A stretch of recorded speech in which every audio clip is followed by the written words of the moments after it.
Emily stood behind the counter of her quaint cafe, the cozy nook, as the morning sun streamed through the large windows, casting a warm glow over the freshly baked pastries. At 35, she had poured her heart and soul into this place for the past 7 years, transforming it from a small idea into a beloved community hub. The aroma of coffee mingled with the sweet scent of cinnamon rolls, drawing in regulars and newcomers alike. But today was different. Today, her mother-in-law Diane was throwing a lavish birthday party for her closest friends, right in the cafe, and Emily had no idea it was happening until she saw the decorations being set up. Diane, a formidable woman in her 60s, had always been a force to be reckoned with. She was used to getting her way, and her sense of entitlement often left Emily feeling like a mere shadow in her own establishment. As Emily wiped down the counter, she overheard Diane's voice rising above the chatter of the guests. "Of course I don't pay here. This is my daughter-in-law's cafe, and family privileges mean everything is free for me." The words cut through Emily like a knife, igniting a fire of indignation within her. How could Diane belittle her hard work and claim ownership of something that Emily had built from the ground up? With each laugh that echoed from the private dining area, Emily felt her heart race. She had always tried to be the good daughter-in-law, swallowing her pride and allowing Diane to walk through her cafe as if it belonged to her. But today, something inside her snapped. She was not just a daughter-in-law, she was a business owner, and she would not let anyone, not even family, undermine her efforts. The beginning. As she gripped the stack of invoices tightly, her knuckles turning white, Emily made a decision. She would confront Diane and reclaim her cafe, her reputation, and her self-respect. The time for silence was over. With determination coursing through her veins, Emily took a deep breath and strode toward the private dining room. Each step felt like a declaration of her intent, her heels clicking sharply against the wooden floor. As she approached, the laughter grew louder, and she could see Diane at the center of it all, pouring wine and serving hors d'oeuvres as if she were the host of the... "Look at her," Emily thought bitterly, acting like she owns the place. The sight of Diane, with her perfectly coiffed hair and designer dress, made Emily's blood boil. It was as if Diane was trying to erase all of Emily's hard work, turning her cafe into a mere backdrop for her own social status. Emily paused at the door, her hand resting on the handle. Through the frosted glass, she could see Diane surrounded by a group of women, all hanging on her every word. "It's a good thing I'm here to maintain standards," Diane had said, her voice dripping with condescension. That was the final straw. With a swift motion, Emily pushed the door open, and the room fell silent. All eyes turned to her, and for a moment she felt exposed, like a deer caught in headlights. But then she saw Diane's smile falter, her eyes narrowing as she recognized the storm brewing within Emily. "Emily, darling," Diane exclaimed, her tone sweet but laced with a hint of mockery. "I was just telling everyone about our little cafe." "Actually, Diane," Emily replied, her voice steady despite the anger bubbling inside her, "I think it's time we talk about exactly whose cafe this is." The words hung in the air, heavy with unspoken tension. Diane's smile faltered, replaced by a look of disbelief. "What do you mean?" she asked, feigning innocence. I mean, continued, her heart racing. "This cafe is mine. I built it from the ground up, and I won't let you treat it like your personal playground anymore."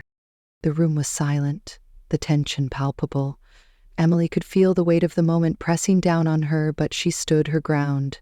She had spent years pouring her heart into this place, and she would not let anyone, not even family, take that away from her.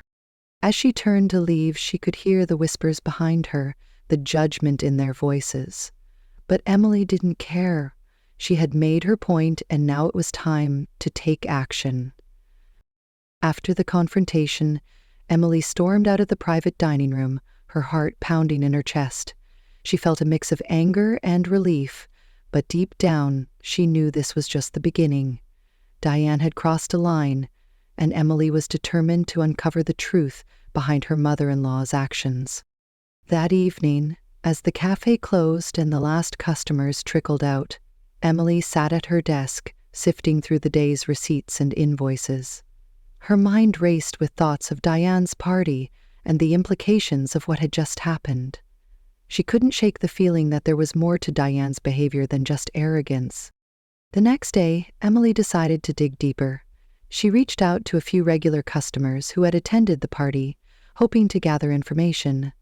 One of them, a friendly woman named Sarah, had always been supportive of Emily's cafe. Over coffee, Emily cautiously broached the subject. "Did you notice anything unusual at the party yesterday?" Emily asked, trying to keep her tone casual. Sarah hesitated, glancing around as if to ensure no one was listening. "Well, I did overhear some of Diane's friends talking about some jewelry she was selling. They seemed really excited about it, but I thought it was odd. I mean, who sells jewelry at a cafe?" Emily's heart raced.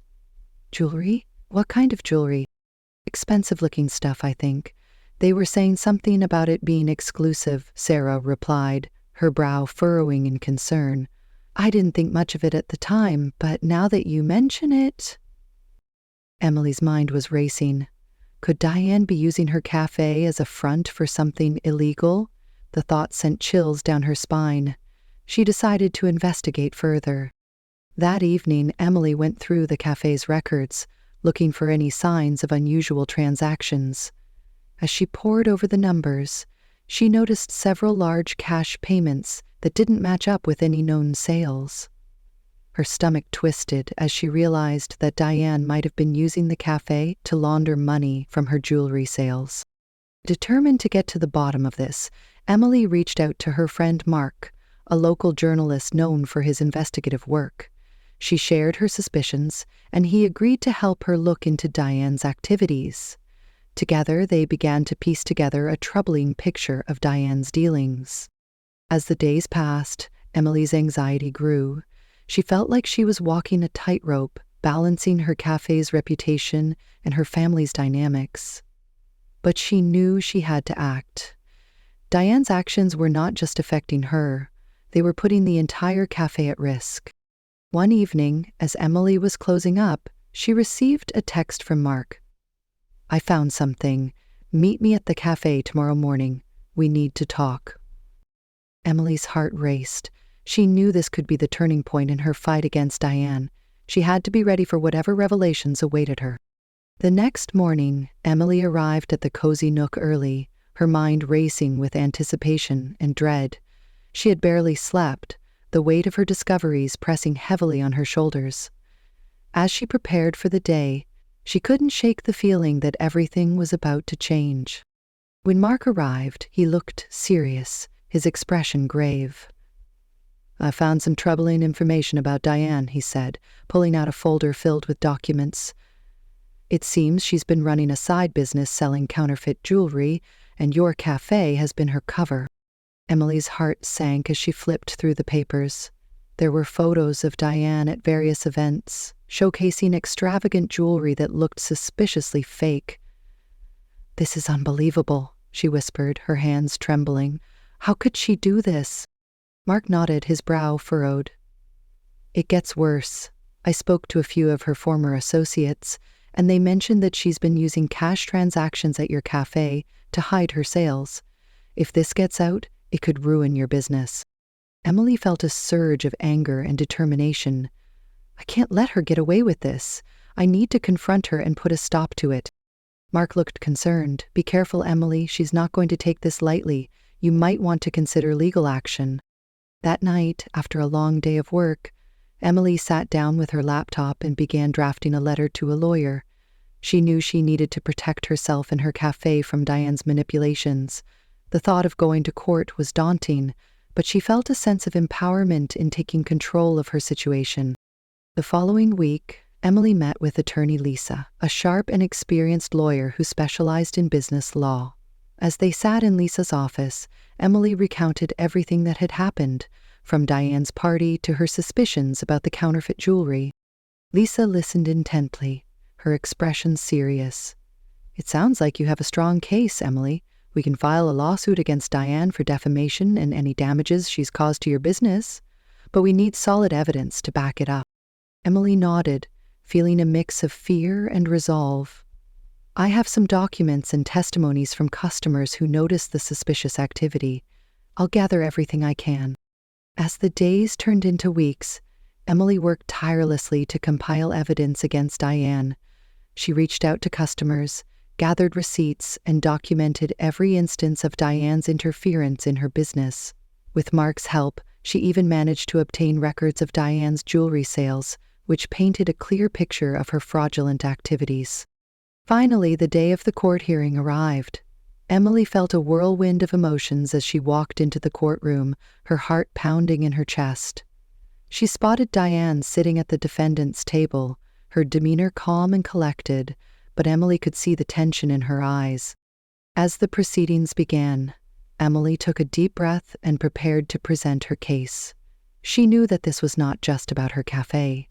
It was about standing up for herself and reclaiming her life from Diane's grasp. When it was her turn to speak, Emily stood tall, her voice steady. "Your Honor, I am here today to protect my business and my reputation from the lies and manipulations of my mother-in-law, Diane. I have evidence that she has been using my cafe as a front for her illegal activities, and I will not allow her to destroy what I have worked so hard to build." The courtroom was silent, all eyes on Emily as she laid out her case. She felt a surge of confidence as she presented her evidence, knowing that she was finally taking a stand against the woman who had tried to undermine her. As Emily presented her case, she could feel the weight of the moment pressing down on her. Each piece of evidence she shared seemed to resonate with the judge and the audience, and she could see Diane's composure beginning to crack. The once confident woman now shifted uncomfortably in her seat, her eyes darting around the courtroom, as if searching for an escape. "Your Honor," Emily continued, her voice unwavering, "I have dedicated my life to building the Cozy Nook into a thriving business. I have poured my heart and soul into this cafe, and I refuse to let my mother-in-law's deceitful actions tarnish my reputation and destroy everything I've worked for." As she spoke, she could see the judge taking notes, his expression serious. Emily felt a surge of hope.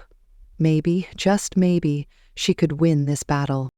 After Emily finished her testimony, Diane's lawyer stood up to cross-examine her. "Miss Thompson?" he began, his tone condescending. "Isn't it true that you have made mistakes in managing your cafe?